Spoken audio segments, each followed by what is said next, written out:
ఆయన కూడా ఎప్పుడు ఉంటాడు. సూర్యుడు, చంద్రుడు, అలాగే ఉదయం, రాత్రి, ఇవి కూడా ప్రకృతిలో అద్భుతాలు.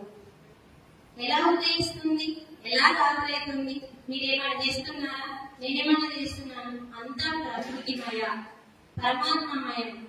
అంటే సూర్య భగవానుడు ఒకటి, చంద్రుడు రెండు, మూడవది ఉదయం, నాలుగవది రాత్రి, ఐదవది పగలు, ఆరవది సాయంత్రం, ఏడవది మీ అంతరాత్మ. అన్నింటికంటే గొప్పది మీ అంతరాత్మ, అంటే మీ ఆత్మ. ఎన్నైతే లెక్క వేయలేదా? 7 తర్వాత 4 వేదాలు 11, యముడు ఎన్నైతే పంచభూతాలు 17 17 అయిపోయినాయా? 4 వేదాలు, పంచభూతాలు, యముడు, అంతరాత్మ, సూర్యుడు, చంద్రుడు, పగలు, రాత్రి, ఉదయం, సాయంత్రం అయిపోయినాయా? వచ్చినాయా 18? కన్ఫ్యూజ్ ఎందుకు అవుతుందండి? ఎన్ని వచ్చినాయి?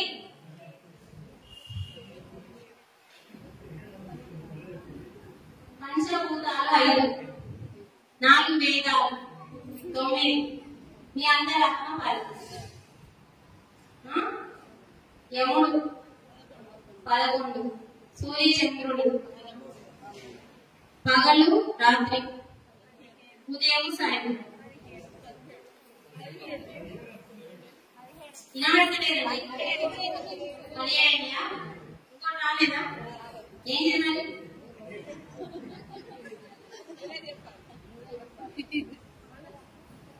ఇవన్నీ మనం చూస్తున్నాయా లేదా?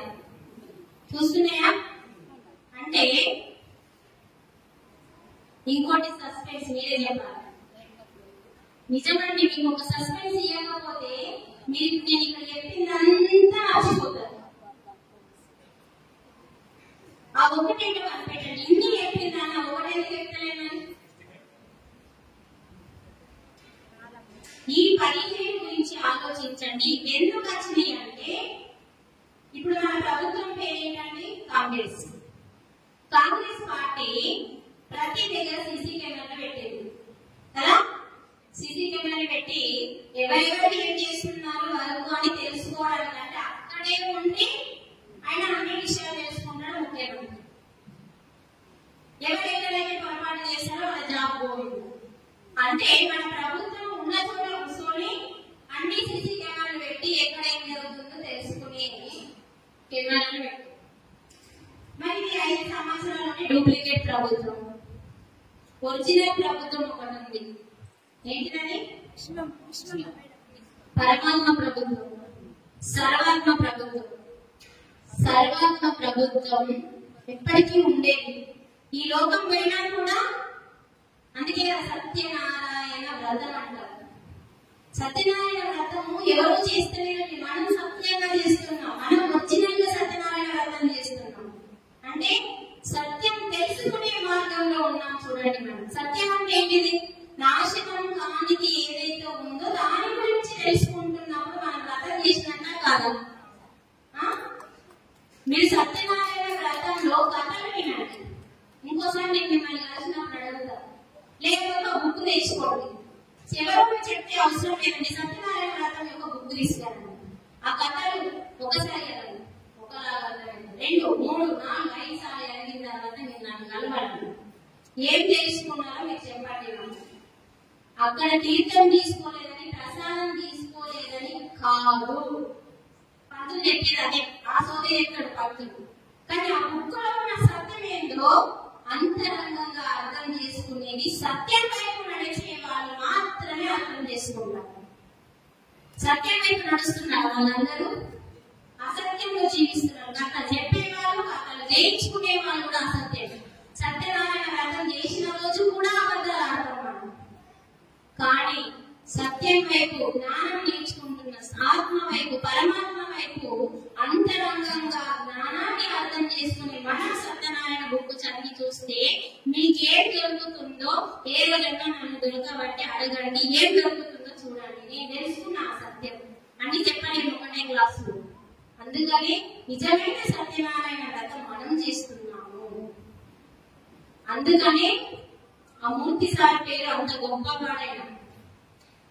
ఇక్కడ మనము ఈ 17 కూడా ఏంటి అంటే, ఈ 18 కూడా ఏంటి అంటే మహాసాక్షులు.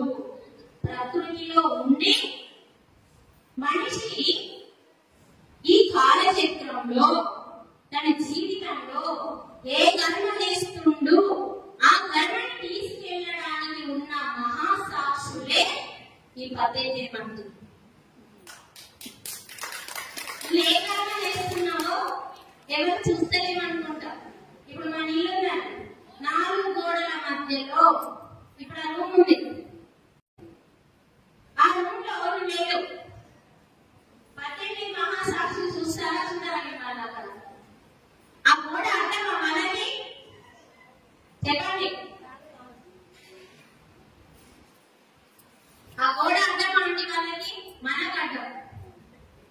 ఆ గోడ లోపల ఏం జరుగుతుందో మనం చూడలేము. 3వ కన్ను ఓపెన్ చేసుకుంటే మనం కూడా చూడగలుగుతాము. కానీ ఆ 18 ప్రకృతిలో ఉన్న 18 మంది మహాసాక్షులు ఆ గోడ లోపల ఏ మనిషి ఏ కర్మ చేస్తున్నాడో కూడా తెలుసుకోగలుగుతారు. అంటే ఈ ప్రకృతిలో నన్ను ఎవరు చూస్తలేదు, నా కోడలికి దంచిన, నా కోడలికి గ్యాస్ పోసి నూనె పోసి అందించిన, ఆ కోడలు కూడా అత్త మీద ఇవన్నీ తిడుతున్నాయి, ఆ రొల్లి పెట్టుకుంటున్నాయి, ఎవరు చూస్తలేదు అనుకుంటారు. ఇది ఎందుకు మొదలైందంటే, ఒక రోజు సీతామాత ఏడుస్తుంది. సత్యం తెలుసుకోవడానికి సీతామాత, నేను బ్రతికి ఉండగా రాముడు యాగం చేస్తుంది. యాగం చేయడానికి భార్య పక్కనే ఉండాలి. భార్య లేకుండా యాగం చేయదు కాబట్టి ఏం యాగం? అశ్వమేధ యాగం. అంటే ఒక గుర్రాన్ని నిరంతరం 1 సంవత్సరం పాటు ఆ రాజ్యం చుట్టూ ఉన్న అంతటా అది పరిగెత్తుకుంటూ రావాలి. వచ్చిన తర్వాత దాన్ని బంధిస్తారు. అలా ఒక యాగం అనేది ఉంటది. ఆ యాగానికి పూనుకున్నాడు రాముడు. అప్పుడు సీతాదేవి బాధతో ఏడుస్తుంది. అప్పుడు భార్య లేకుండా యాగం ఎలా చేస్తారో చెయ్యరు అని చెప్పి వాల్మీకి చెప్పాడు. వాల్మీకి కదా రామాయణం రాసింది, సీతారాముడి స్టోరీ రాసిందంతా వాల్మీకి. చెప్పినప్పుడు ఆమెని ధ్యానంలో కూర్చోమన్నాడు. శరీర పరంగా ధ్యానంలో కూర్చొని ఆమె సోల్ని బయట తీస్తారు. అంటే సూక్ష్మ శరీర పరంగా ఆమెని అయోధ్యకి పంపిస్తాడు వాల్మీకి తన శక్తులతో.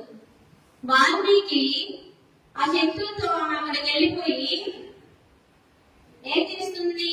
బంగారంతో తయారు చేసిన సీత విగ్రహాన్ని చూస్తుంది. అంటే ఆయన యాగం చేస్తున్నాడు, కానీ ఎవరితో చేస్తున్నాడంటే సీత విగ్రహంతో చేస్తున్నాడు. పెళ్లి చేసుకోలేదు. మరి మరో పెళ్లి చేసుకున్నాడని సీత ఏడిస్తే చూసిరావా అమ్మ అని చెప్పి వాల్మీకి పంపిస్తారు. అప్పుడు ఇదంతా అయిపోయిన తర్వాత ఏడుస్తూ ఉంటది, చూసొస్తుంది, సంతోషపడుతుంది. మళ్ళీ తన శరీరం లోపలికి వస్తుంది.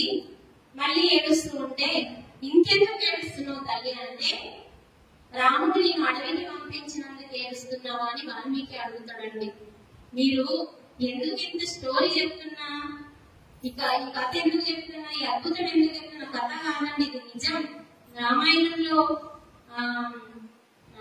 ఇక్కడ త్రేతాయుగంలో జరిగిన సత్యాన్ని చెప్తున్నా నేను. ఎందుకంటే మన ఇంటిలో, మన ఇల్లు చాలా ముఖ్యమండి. మన ఇంటిలో ఎవరిని కూడా ఎవరి జోలికి వెళ్ళకుండా మన నోటి ద్వారా, మనస్సు ద్వారా, ఆలోచన ద్వారా, చేతన ద్వారా మన ఇంట్లో కూడా మనం కర్మ చేసుకుంటున్నాము. కాబట్టి జ్ఞానంలో వచ్చి కూడా ధ్యానం చేస్తూ ఎంతో పెద్ద మాస్టర్లు ఎదిగి ధ్యాన ప్రచారం చేస్తూ కూడా మన ఇంటిలో మళ్ళీ మళ్ళీ ఆగామి కర్మలు చేసుకుంటున్నాము. కాబట్టి ఈ యొక్క అక్షర సత్యాన్ని మీకు ఎందుకు తెలియజేస్తున్నానంటే ఇప్పుడైనా మనం మారినందుకు ఈ క్లాస్ రూపంలో నాకు అవకాశం వచ్చినందుకు మీ అందరికీ అందించడానికి మనం మారడానికి ఈ అద్భుతాన్ని నేను మీకు వివరిస్తున్నాను.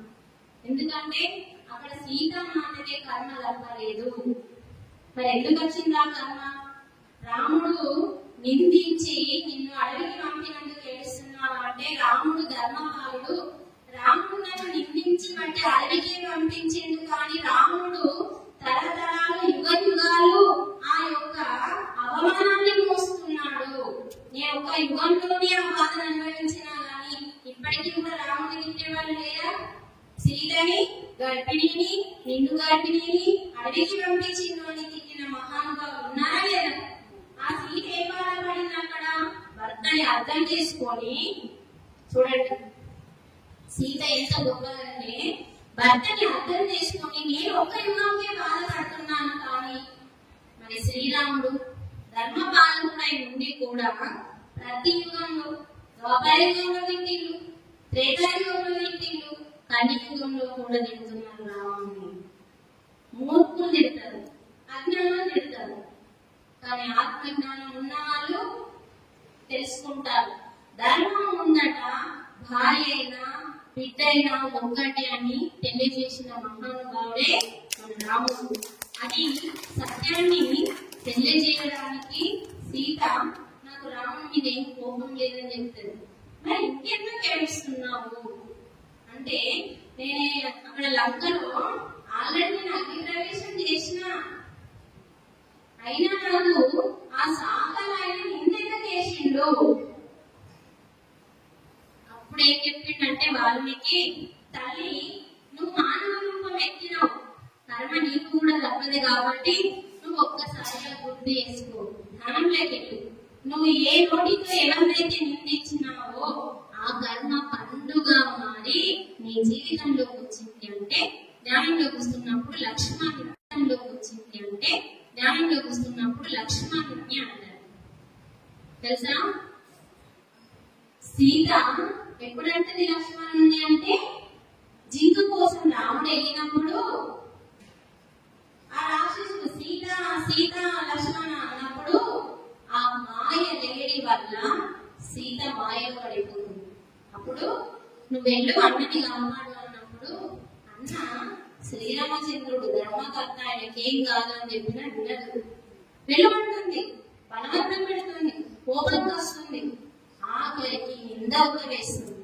ఓహో మీ అన్న చనిపోతే నువ్వు నన్ను అనుభవించాలనుకుంటున్నావా అని పాదాలని చూసిన, కేవలం పాదాలు మాత్రమే చూస్తాడండి లక్ష్మణుడు. అప్పటి వరకు సీత ముఖం కూడా చూడడాడు. ప్రతి క్షణం పాదాలు చూసే మాట్లాడే నన్ను ఇంత మాట అన్నది ఈ తల్లి అని చెప్పి ఆయన హృదయం ముక్కలైపోయిందండి. ఆ హృదయం ముక్కలైపోయింది కాబట్టి ఎవరి హృదయాన్ని మనం ముక్కలైతే చేస్తామో ఆ కర్మ, ఈ కర్మని ఎంతమంది తీసుకెళ్తారంటే 18 మంది ఈ కర్మని సృష్టిలోకి తీసుకెళ్తారు. తీసుకెళ్ళి అది ఖాళీగా ఉంది మీ కర్మ, దాన్ని పంట పెట్టుకొని పండిన తర్వాత మీ జీవితంలోకి తెచ్చేది మళ్ళీ ఇదే కాలం. అంటే ఈ 18 మంది మహాసాక్షులు నువ్వు చేసే ప్రతి కర్మని ప్రతి క్షణం గమనిస్తూ ఆ కర్మని సృష్టిలోకి, అలాగే నువ్వు పుణ్యం చేసినా అది కూడా తీసుకెళ్తావు. అలా సీత తెలుసుకొని ఓహో నీ లక్ష్మణుని అన్నాను కాబట్టి అది సాగరైన రూపంలో నా జీవితంలోకి వచ్చింది అని చెప్పి సత్యం తెలుసుకొని అప్పుడు తను ప్రేమించాడు. అక్కడ మనం తెలుసుకోవాల్సిన సత్యం ఏంటంటే ప్రతిసారి మనం అంటాం సీతకే తప్పలేదు కష్టాలు, రాముడికే తప్పలేదు అంటాము, కానీ మరి నేను ఎంతటి వాడిని, నాకు వచ్చిన కష్టం నాకేం నేర్పుతుందో అని ఏ రోజైనా మనం ప్రశ్నించుకున్నామా? మీరు గమనించండి, నా భర్తకి ఆ కారు ఫ్రాక్చర్ అయినప్పుడు చెప్తున్నాను, మా తల్లి గారికి చెప్పాలి, అసలు ఒక్క పురుగు చెప్పాలి. ఎందుకంటే మీరు గమనించండి, మన ఇంటే మన సమస్య అంటే ప్రతి ఒక్కళ్ళకి తెలిసిన వాళ్ళందరూ మాట్లాడిస్తారు, మనం కూడా పోదాం మాట్లాడేయడానికి, పోకుంటే మంచిగా ఉండదు. ఫస్ట్ తెలియకపోతే తెలిసింది. మాట్లాడేయడానికి వచ్చినప్పుడు మీరు గమనించండి, ప్రతి ఒక్కరు అయ్యో పాపం ఏమైంది, అయ్యో పాపం ఎట్లయిపోయింది. ఫస్ట్ ఇదే పదం కదా వచ్చేది, అయ్యో పాపం అంటే ఇంకేదో పాపం చేసిండు కాబట్టి ఇలా జరిగింది. మన నోటికి వచ్చే పదం ఏంటి, ఉత్తరమే రాదు, వస్తారా లేదా? ఫస్ట్ ఏమొస్తుంది, అయ్యో పాపం అంటే ఏదో ఒక జన్మలో ఏదో ఒక జీవికి పాపం చేసినావు కాబట్టి అది నీకు వచ్చింది. మళ్ళీ ఏమైనా జరిగింది అంటాం. సరే, ఈడ రమాదేవి వచ్చింది, కూర్చుండబెట్టి ఛాయ్ పోసి ఆ రమాదేవి ఫస్ట్ నుంచి వివరించాలి. తెల్లని లత వచ్చింది, మళ్ళా లతకి ఛాయ్ పోయాలి, మళ్ళీ ఫస్ట్ నుంచి. ఇలా నెగిటివ్ పదాలని మీరు గమనించండి. వాస్తవం అంటే ఈ నెగిటివ్ పదాలని ప్రతి మనిషికి వివరించి ఆ ఛాయలన్నీ మాడిపోతుంటాయి. 10 మందికి పెడతాం, మళ్ళా ఒక్కొక్క దగ్గర వంట కూడా లేదు. ఆ వంట కూడా ఆ మనిషి చచ్చిపోతుంది చెయ్యలేదు.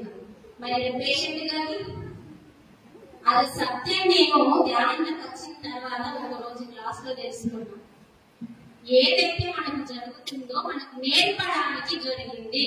మరి మన చుట్టాలు వచ్చినాక మనం ఎప్పుడు నేర్చుకుంటామా? ఆ సత్యాన్ని గ్రహించి ఎవరికి చెప్పింది అని ఏమన్నా నేను పడతా, నేను పడుతున్నా కాబట్టి నేనే పడతాను. ఆ సార్తో కూర్చొని మాట్లాడి డిస్కషన్ చేసి ఎవరికంటే కన్న తల్లి కాబట్టి చెప్పాలి. అర్థమా? భయపడేది ఏమీ లేదు, చెప్పినా వచ్చింది చూసి చూసి లేదు కదా. అన్న తోలేసిన ఒక రోజు ఉంచుకున్నా, 41 రోజు ప్రతిరోజు నాకు ఏదైతే అనుభవాలు ఉన్నాయో అవన్నీ వివరిస్తున్నా. బుగ్గు చదువుతున్నాడు, ధ్యానం. చూడండి ఇక్కడ ఇల్లు ఎంత ప్రశాంతంగా ఉందో ఆయనకి ఫ్రాక్చర్ అయినా కూడా. అదే మనం చుట్టాలకి తెలిసిన వాళ్ళకి బంధువులు వీళ్ళు మొత్తం వస్తే మరి అప్పుడు ఏం నేర్చుకుంటాం మనం? ఏం నేర్చుకోము. అందరి జీవితాలు వేరు, పిరమిడ్ మాస్టర్ జీవితాలు వేరు. తెలుసుకుంటే సమానం ఉంటాము. అర్థమవుతుందా? ఎందుకంటే మంచి మాటలని మీరు మాటల ద్వారా ఒకే సపోర్ట్ కొడుతుంది. ఈ సపోర్ట్ వెనకాల ఉన్న మాటని మీరు ఆచరించాలి. మా ఇంట్లో కూడా ఇలా జరిగింది, మేడం ఇంట్లో కూడా ఇలా జరిగింది, దాని ఇలా చేసింది నేను కూడా, మరి ఆమె జరిగినప్పుడు నాకెందుకు జరగని అని అందరికీ జరుగుతుంది కదా. ఏది జరిగినా మన మంచికే, ఏది జరిగినా మన మంచికని గుట్టగా చెప్పలేరు. అందుకని ఈ సత్యాన్ని మనం గ్రహించాలి. ఎవరైనా సరే చూడండి, ఎంత ప్రశాంతంగా క్లాస్ జరుగుతున్నది. మీరందరూ ఒక్కోళ్ళని నిద్రపోతలేదు, ఒక్కోళ్ళని ధ్యానంలో వస్తలేదు, మొత్తం క్లాస్ చక్కగా వింటున్నారు. అప్పుడు ధ్యానంలో వస్తలేదు, మొత్తం క్లాస్ చక్కగా వింటున్నారు. అప్పుడు ఎక్కువ సమయం దొరకకపోయినా ఇప్పుడు చూడండి ఎంత ఎవరికి కావాలనో వాళ్ళు చక్కగా వింటున్నారు. ఇందులో 10 మంది గట్టిగా పట్టుకొని ఆచరించిన నేను వచ్చినందుకు కదా. అందుకని అమ్మా, మీరు సపోర్ట్ కొట్టడం కంటే ఆచరించడం ముఖ్యం. అలా నా జీవితంలో జరిగిన అద్భుతాలు కోకొల్లలు ఒక పుస్తకమే రాయొచ్చు. అందుకనే నేను ఇంకా ఎదగాలన్న ఉద్దేశంతో బాధపడుతున్న ప్రతి స్త్రీ దగ్గరికి నేను వెళ్తానండి. వెళ్ళి ఆ భగవద్గీత ఫస్ట్ కొనిపిస్తాం. అస్సలు ఉచితంగా ఇస్తే వాళ్ళకి ఏంటంటే ఇస్తానే వచ్చింది కదా అంటారు. అదే 400 పెట్టి కొన్నారనుకోండి, అబ్బాయి పైసలు పెట్టి కొన్నాను కదా అని చెప్పి చదువుతారు. ఇప్పుడు లత ఉంది, భూపత్పూర్ నా దగ్గర భగవద్గీత తీసుకుంది.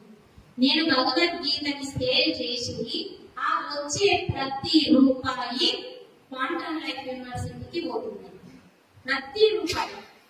నేను బస్ కిరాయి కూడా నా ఇంటికి వెళ్ళే బస్ కిరాయి యూజ్ చేసినా కానీ ప్రతి రూపాయి, ప్రతి 100 రూపాయలు వచ్చినా సరే ఆ ప్రతి పైసని క్వాంటమ్ లైఫ్ యూనివర్సిటీ అంటే న్యూటన్ లక్ష్మీ మేడం వాళ్ళు చేసే సేవకి నాదేదో ఆవదించేంతగా అక్కడికి అందించడం జరుగుతుంది. ఇప్పుడు లతా ఇవ్వండి యూట్యూబ్ లో క్లాస్ చెబుతుంది. ఉపత్తులత అదే బుక్ పట్టుకొని తను తెలుసుకుంటుంది.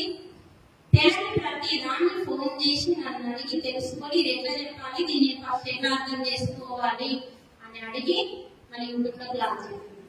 అందుకని ఇప్పుడు అది ఆయన ఎందుకు పడలేక భగవద్గీతని విడదీసిందండి అంటే విడదీయడం అంటే కొన్ని శ్లోకాలను ఇచ్చింది.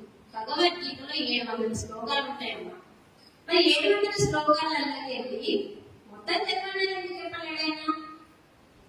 చదవడం మానేసినాం కాబట్టి, చదవడం లేదు, అర్థం కావట్లేదు అని పక్కకు పెట్టేసినాం. కాబట్టి ఇప్పుడైనా చదవాలన్న ఉద్దేశంతో కనీసం పిరమిడ్ మాస్టరు ఒక అద్భుతమైన మాస్టర్గా ఎదిగి తను ఒక మాధవుడు అవ్వడానికి ఏ ఏ శ్లోకాలు అవసరము వాటిని తీసి, ఎక్కువ లేవండి, 100 చిల్లరలు ఉంటాయి, 182 ఉంటాయి, వాటిని మాత్రం 700కి వెళ్ళి 100 ఇన్నే శ్లోకాలు తీసి మరి చక్కగా వివరించింది.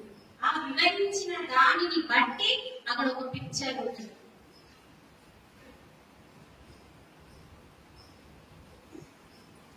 అంటే అక్కడ ఎందుకు ఆయన ఇచ్చిండు అంటే ప్రతి స్త్రీ భగవద్గీత చదవాలి, ప్రతి పురుషుడు భగవద్గీత, ఫస్ట్ స్త్రీ చదవాలి అని చదవచ్చిన ప్రతి స్త్రీ భగవద్గీత చదివి చక్కగా చూడండి. ఇలా పిక్చర్ కూడా ఉంటారండి. ఇది శ్లోకం. ఈ శ్లోకము మనకి భగవద్గీత భగవానుడు ఇచ్చిన భగవద్గీతలో వీడి వరకు ఉంటుందండి, ఇక్కడ వరకు ఉంటుంది. సారు ఇది మనకు అర్థం కావట్లేదు అని చెప్పి ధ్యానం హై లెవెల్ స్థితికి వెళ్ళిన వాళ్ళకి అర్థమవుతుందండి. మనకు అర్థం కావట్లేదు అని చెప్పి ఈ చిన్న వివరణ 3 లైన్లు ఉంది చూడండి. ఎంత పెద్ద అక్షరం అంటే అచ్చ తెలుగు 5వ తరగతి చదువుకున్న వాళ్ళకి అర్థమయ్యే రీతిలో ఇచ్చి దానికి తగ్గట్టు పిక్చర్ కూడా ఇచ్చింది. మరి ఆయనకి పనులైతే ఇచ్చిందండి. ఇవి దాని 50 పుస్తకాలు రాసిండు. తను చెప్తాడు కదా ఎన్ని జన్మల నుంచి చదివిందో కానీ ఈ జన్మలో ఎన్ని జన్మల నుంచి చదివిందో 1,80,000 అంటారు. వాటన్నింటి సారాన్ని ఫస్ట్ తులసి దళంలో పెట్టిందండి. తులసి దళము మనము ఎంతో ఏకాగ్రతతో చదివితే చాలా అద్భుతాలు ఉన్నాయండి. ఏదో మేడం చదవన్నది కొన్నాను చదివినాను అన్నట్టు చదవకుండా ప్రతి బుక్కు ఒక అద్భుతమే, ప్రతి బుక్కు ఒక అద్భుతమే. ప్రతి ఓషో కానీ రజనీష్ కానీ మన పత్రిజీ కూడా 50 పుస్తకాలు రాసింది. చూడండి, రాసింది కాకుండా ఇది వివరించింది. ఇది చదువుతున్నా కొద్ది, ఇది మనం చేస్తున్నా కొద్ది మన లోపల ఉన్న అంతరంగంగా అంతర్లీనంగా మాయమైన జ్ఞానం బయట వస్తుంది. బయట ఎక్కడి నుంచో రాదు, మన లోపలనే ఉంది, అదంతా బయట వస్తుంది. ఇప్పుడు మీరందరూ చుట్టి నేను చుట్టి అని నేను చెప్తారు, మేడం క్లాస్ అదలకి నచ్చింది, మంచిగా చెప్పింది, మంచిగా అంటారు. కానీ ఎంతవరకు ఏ పాయింట్ నచ్చింది, మిమ్మల్ని మీ హృదయాన్ని కలిగించిన పాయింట్ ఏంటిది నేను చెప్తున్నప్పుడు మీ హృదయాన్ని ఏ పాయింట్ కలిగించింది ఆ పాయింట్ మీరు పట్టుకుంటే మీరు నన్ను పొగడాల్సిన అవసరమే లేదు. మీరు పొగిడితే నాకేమైనా వస్తుంది చెప్పండి? సొంతమే బాగా చెప్పిందా మీరు పొగిడితే అసలు నాకు 0. కానీ మీరు ఎప్పుడైతే ఒక ఈ మేడం చెప్పిన పాయింట్ నాకు ఇది బాగా నచ్చింది, నేను దీన్ని ఆచరిస్తాను, మీరు ఎప్పుడైతే ఆచరిస్తారో నాకు ఒక మార్పు పడుతుంది కదా. అలా చేయాలి. ఎందుకంటే నిరంతరం నేను ఇప్పుడు సత్యనారాయణ సార్ క్లాస్ చెప్తే నాకు అక్కడ ఏదైనా దొరుకుతుందేమో అని ఎంతో ఆతృతగా క్లాస్ వింటున్నాను. దొరికిందా లేదా మనకి? 3 గురించి చెప్తా అన్నాడు. ఫస్ట్ 2 గురించి చెప్పాడు, ఇంకొకరిని సస్పెన్స్ వచ్చింది. అప్పుడు నేను అనుకున్నా ఈ ఒక్కరు ఎవరక్క అంటే ఎవరికి వారే అని మొత్తం క్లాస్ చక్కగా వింటున్నారు. అప్పుడు ఎక్కువ సమయం దొరకకపోయినా ఇప్పుడు చూడండి ఎంత ఎవరికి కావాలనో వాళ్ళు చక్కగా వింటున్నారు. ఇందులో 10 మంది గట్టిగా పట్టుకొని ఆచరించిన నేను వచ్చినందుకు కదా. అందుకని అమ్మా మీరు సప్పట్లు కొట్టడం కంటే ఆచరించడం ముఖ్యం. అలా నా జీవితంలో జరిగిన అద్భుతాలు కోకొల్లలు ఒక పుస్తకమే రాయొచ్చు. అందుకనే నేను ఇంకా ఎదగాలన్న ఉద్దేశంతో బాధపడుతున్న ప్రతి స్త్రీ దగ్గరికి నేను వెళ్తానండి. వెళ్ళి ఆ భగవద్గీత ఫస్ట్ కొనిపిస్తాం. అస్సలు ఉచితంగా ఇవ్వాలి. ఉచితంగా ఇస్తే వాళ్ళకి ఏంటంటే ఇస్తానే వచ్చింది కదా అంటారు. అదే 400 పెట్టి కొన్నారనుకోండి, అబ్బాయి పైసలు పెట్టి కొన్నాం కదా అని చెప్పి చదువుతారు. ఇప్పుడు లత ఉంది, భూపత్పూర్ లత, నా దగ్గర భగవద్గీత తీసుకుంది. నేను భగవద్గీతని సేల్ చేసి ఆ వచ్చే ప్రతి రూపాయి క్వాంటమ్ లైఫ్ యూనివర్సిటీకి పోతుంది. ప్రతి రూపాయి. నేను బస్ కిరాయి కూడా నా ఇంటికి వెళ్ళే బస్ కిరాయి చేసినా కానీ ప్రతి రూపాయి, ప్రతి 100 రూపాయలు వచ్చినా సరే ఆ ప్రతి పైసని క్వాంటమ్ లైఫ్ యూనివర్సిటీ అంటే న్యూటన్ లక్ష్మీ మేడం వాళ్ళు చేసే సేవకి నాదేదో ఆవరించేంతగా అక్కడికి అందించడం జరుగుతుంది. ఇప్పుడు లత ఇవ్వండి యూట్యూబ్ లో క్లాస్ జరుగుతుంది. భూపత్పూర్ లత అదే బుక్ పట్టుకొని తను తెలుసుకుంటుంది. తెలియని ప్రతి దాన్ని ఫోన్ చేసి నన్ను అడిగి తెలుసుకొని ఇది ఎట్లా చెప్పాలి, దీన్ని ఫస్ట్ ఎట్లా అర్థం చేసుకోవాలి అని అడిగి మళ్ళీ యూట్యూబ్ లో క్లాస్ చేస్తుంది. అందుకని ఇప్పుడు మరి ఆయన ఎందుకు పడలేక భగవద్గీతని విడదీసిందండి అంటే విడదీయడం అంటే కొన్ని శ్లోకాలను ఇచ్చింది. భగవద్గీతలో 700 శ్లోకాలు ఉంటాయమ్మా. మరి 700 శ్లోకాలకి వెళ్ళి మొత్తం చెప్పాలని ఎందుకు చెప్పలేడైనా? చదవడం మానేసినాం కాబట్టి, చదవడం లేదు, అర్థం కావట్లేదు అని పక్కకు పెట్టేసినాం. కాబట్టి ఇప్పుడైనా చదవాలన్న ఉద్దేశంతో కనీసం పిరమిడ్ మాస్టరు ఒక అద్భుతమైన మాస్టర్ గా ఎదిగి తను ఒక మాధవుడు అవ్వడానికి ఏ శ్లోకాలు అవసరము వాటి ఈజీ ఎక్కువ లేవండి. 100 చిల్లరలు ఉంటాయి, 182 ఉంటాయి. వాటిని మాత్రం 700లకు వెళ్ళి 100 ఇన్నే శ్లోకాలు తీసి మరి చక్కగా వివరించింది. ఆ వివరించిన దానిని బట్టి అక్కడ ఒక పిక్చర్ ఉంటుంది.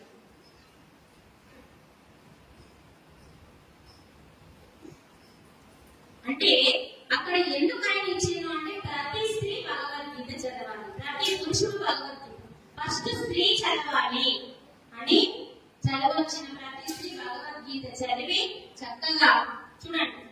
ఇలా పిక్చర్ కూడా ఉంటారండి. ఇది శ్లోకం.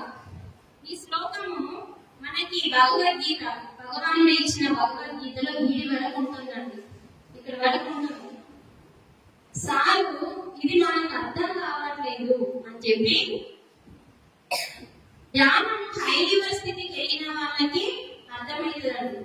మనకు అర్థం కావట్లేదు అని చెప్పి ఈ చిన్న వివరణ 3 లైన్లు ఉంది చూడండి. ఎంత పెద్ద అక్షరం అంటే అచ్చ తెలుగు 5వ తరగతి చదువుకున్న వాళ్ళకి అర్థమయ్యే రీతిలో ఇచ్చి దానికి తగ్గట్టు పిక్చర్ కూడా ఇచ్చింది.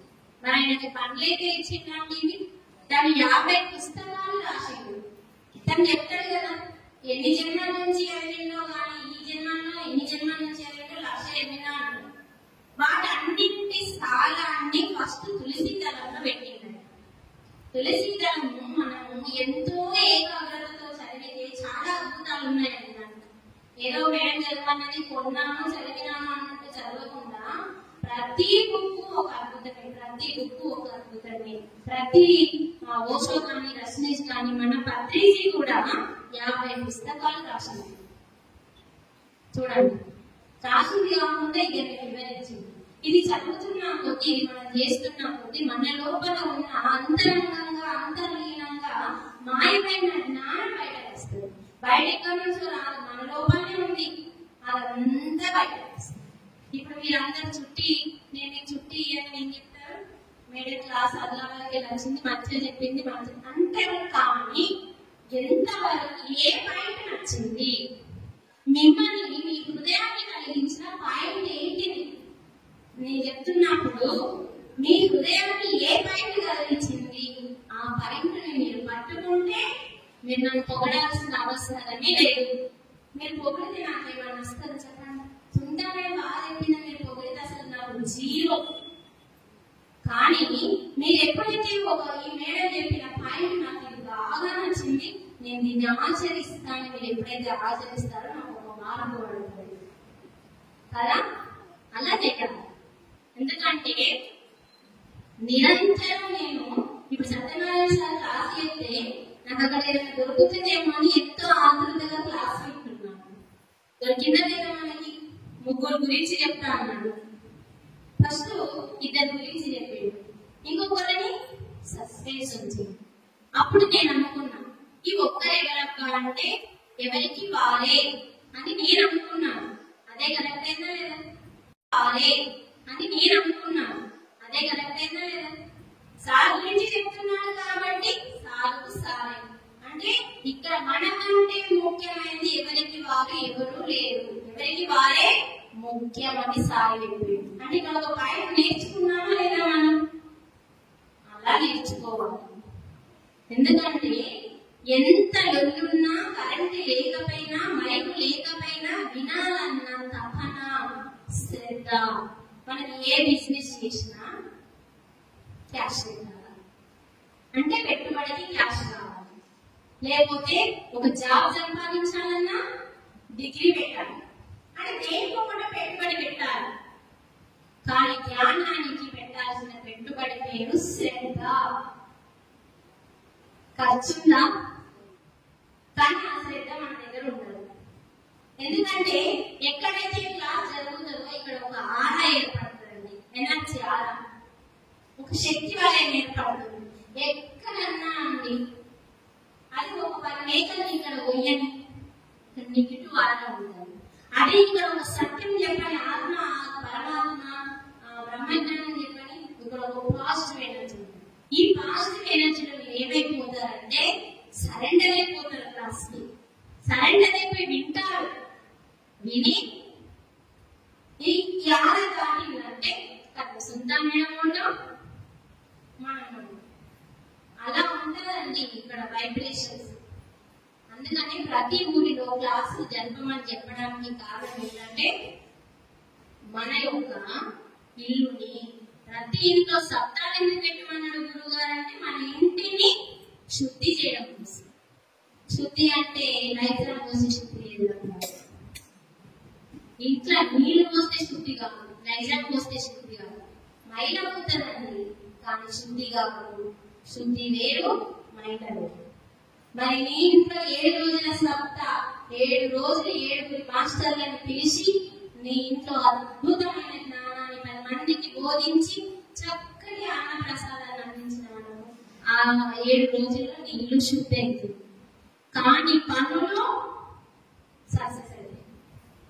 ఎప్పుడైనా మనం గుడ్డలో గుర్తు పెట్టుకోవాలి, ఈ పని కాలేదు మన ఇంట్లో ధ్యానం స్టార్ట్ చేయాలి. సామూహికంగా ధ్యానం.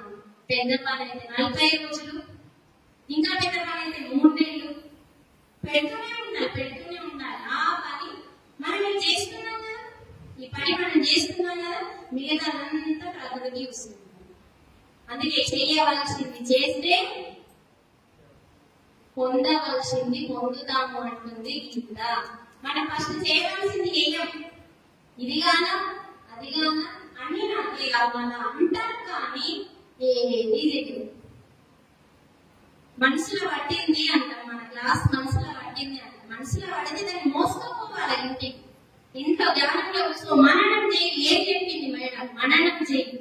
ఆ మననం చేసిందని నీ నీతి జీవితంలో వచ్చే ప్రతి సమస్యని మనమే సాల్వ్ చేసుకోవాలి. అన్నింటికి మౌనం. ఏ మాట్లాడడం రాలేదనుకోండి, మౌనం. చలో మౌనం, మౌనం, మౌనం, మౌనం.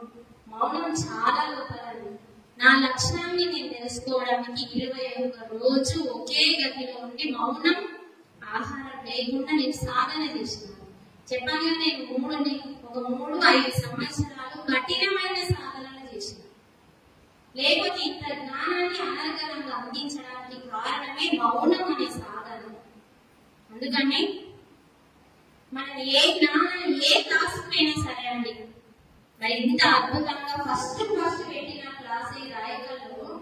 ఫస్ట్ పెట్టిన క్లాస్ ఇంత అద్భుతంగా సక్సెస్ కావడానికి కారణం 41 రోజు ధ్యానమే.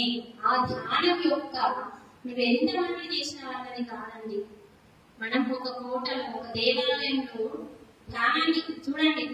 ఇందాక రవి సారు ఎవరో చెప్పారు, నేను ధ్యానం చేస్తుంటే కోతులు మాకు ఫస్ట్ డిస్టర్బెన్స్ చేసినాయి అంటే నువ్వు ఉసురు ఎవరు? వినాయకుడు ఉన్నారు. వినాయకుడు ఎవరు? విఘ్నాలను తొలగించేవాడు. ఇంకా విఘ్నాలను ఉంచుతాడు నీకు అక్కడ ధ్యానం చేయడానికి నువ్వు సిద్ధంగా ఉన్నప్పుడు విఘ్నాలను తొలగించే వాడిని ముందర ఉంచుతున్నావు. నీకెందుకు విఘ్నాలు కలిగిస్తుంది ఆయన? ఆ గోతులను రాకుండా డిస్టర్బెన్స్ కాకుండా చక్కగా మరి రాయకల్లో క్లాసులు లేవని అందరూ అంటూ ఉంటే మరి అద్భుతంగా ఈ క్లాసు జరగడానికి ఆ 40 రోజులే కారణం. కాబట్టి ఈ సత్యాన్ని తెలుసుకోవడానికి మనం ఇక్కడ వచ్చినాం. కాబట్టి ఈ సత్యాన్ని మోసపోయాము.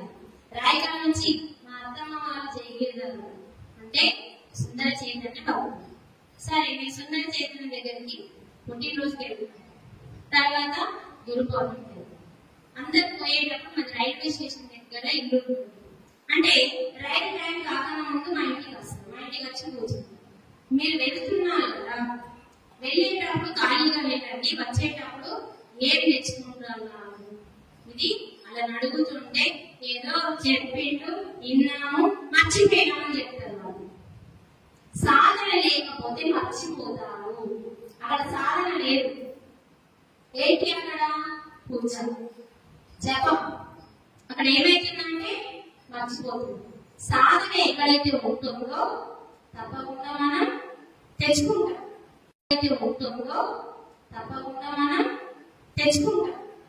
మరి మనం కూడా తెచ్చుకోకపోతే ఎట్లా? అందుకని మనం సాధన చేసేవాళ్ళం. కాబట్టి ఈ రోజు మేము రాయకల్ వెళ్ళినా ఫలానా జ్ఞానం తెచ్చుకున్నాము. ఈ రోజు మేము మైతాపులు పోయినా ఫలానా జ్ఞానం తెచ్చుకున్నాము.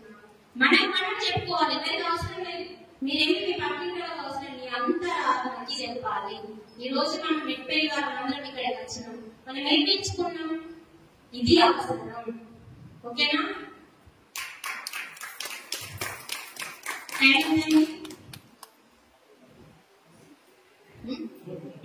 ఓకే, నాకు ఈ చక్కటి అవకాశాన్ని ఇచ్చిన మీ అందరికీ మరి చాలా చాలా కృతజ్ఞతలు. మనకు టైం అవుతుంది కాబట్టి నేను కూడా క్లోజ్ చేస్తున్నాను. మరి ఇంతవరకు మీకు అర్థమైన తల్లులారా, అమ్మ మీరు ఏదో అడుగుతామన్నారు, అడగండి. గమనించడం చెప్తుండ్రు కదా, శ్వాసను గమనించాలి, ప్రతిది గమనించాలంటే అర్థమైంది. మీరు ఒకటి చెప్పి గమనించండి, మీరు ఎక్కడికి పోయినా ఏం నేర్చుకున్నారు అని చెప్పి ఇవన్నీ కొన్ని అర్థమైంది. ఇప్పుడు నా జీవితంలో జరిగిన మా సార్ విషయం ఏం చెప్పినామా నేను? అంటే ఏది జరిగినా మన మంచికి అంటారు కానీ మనం తీసుకోం కదమ్మా. గమనిస్తే అక్కడ మనకు తెలిసేది ఏంటి? సత్యం తెలుస్తుంది. అదని మనం ఆచరించాలి. చూస్తే ఏం తెలియదు. చూస్తే ఏం తెలుసు? అబ్బా మా ఆయనకి దెబ్బ తాకింది అని నేను ఏడుస్తాను. పోక మర్చిపోతే కానీ రాముకి ఇట్లయితే అని మనం ఏడుస్తాం. చూస్తే గమనిస్తే అక్కడ మన వెనకాల ఉన్న జ్ఞానం దొరుకుతుంది. అర్థమైంది. మీ ఇంట్లో అయినప్పుడు మన మంచికే అని మీరు చెప్పించు. అది నేను చెప్పాలి. అది పెద్దలు చెప్పిండు, పెద్దలు చెప్పినని నేను పాటించిన సక్సెస్ అయింది అని అర్థమైంది. ఇప్పుడు గమనించాలి. శ్వాసన అన్నారు కదా మీరు, శ్వాసం గమనించాలి. గాలి లోపలికి పోవడం రావడం గమనించండి. దాని లోపలికి వెళ్తున్న గాలి ఎక్కడికి వెళ్తుందో తెలుసుకోవాలి. గాలిని అమ్మ ఇప్పుడు మీరు ఉచ్ఛ్వాస తీసుకున్నారు. ఉచ్ఛ్వాస నిశ్వాస అంటే నిశ్వాస అంటే ఏంటిది? Carbon dioxide.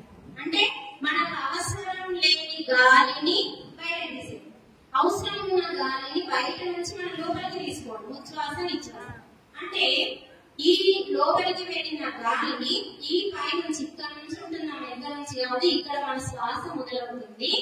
ఇక్కడ ఉన్న గాలి ఇక్కడ నుంచి అంటే మన శరీరంలో ప్రతి అణువులో శ్వాస ఉంటుంది. లేకపోతే తెలిసి పనిచేయదు కదా, అంతటా ఉంటుంది. కానీ ఇలా బాహ్య శ్వాస అనేది ఏంటి? లోపలికి వెళ్తుంది. వెళ్ళినప్పుడు ఏమైతుందంటే ఇక్కడ ఊపిరితిత్తులు ఉంటాయి. ఈ ఊపిరితిత్తుల దగ్గరికి అందుకే అన్ని క్లాసులలో ఒక క్లాసులో అన్ని చెప్పలేము, వివరిస్తే కానీ మీ మీదలో కూర్చుంటారు. నాకేమో ఆటముంటే ఎప్పుడు రాదు, వివరించి అలా ముద్రేయాలనిపిస్తుంది. ఈ శ్వాసని ధ్యాస పెట్టినప్పుడు ఏమైతుందంటే అది సక్రమంగా పనిచేస్తుంది. ఇక్కడికి రాగానే ఏమైతుందంటే మన శ్వాస ముక్కలు అవుతుందమ్మా. అవి ఏమైతుందంటే పంచ ప్రాణాలుగా వెళ్ళిపోతుంది.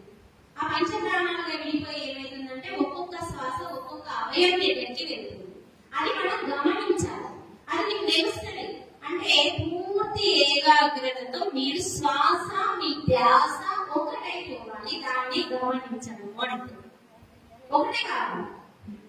మీ శ్వాస మీ ధ్యాస రెండు వేరు వేరు ఉన్నాయి. ఫస్ట్ అంటే మీ శ్వాస మీ ధ్యాస ఎప్పుడైతే ఒకటైతుందో ఉచ్ఛ్వాస నిశ్వాస రెండుగా ఉన్నాయి, ఒక్కటైతుంది. ఆ ఒక్కటైనప్పుడు మీరు గమనిస్తూ ఉంటే అది ఒక్కటై అది ఎక్కడెక్కడ మూలాధారం నుంచి మన శరీరంలో ఉన్న ప్రతి అవయవం, మనం మూలాధారం అంటే అపాన వాయు, పంచ ప్రాణాలలో అపాన వాయువు మలాన్ని బయటకి నెట్టేయడానికి శ్వాస మంచిగా పనిచేస్తేనే మలం బయటకు వస్తుంది. శ్వాస నీ లోపల పనిచేస్తలేదనుకో నీకు అసలు లాటరీ రాదు.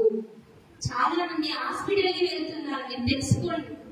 నాకు లాటరీ నచ్చలేదు, ఫ్రీగా లేదు అని ఎందరో బాధపడుతూ అది బయటకు రాకపోతే నీ లోపల ఉండి అది నీ లోపల అవయవాలన్నింటినీ చెడగొట్టేస్తుంది.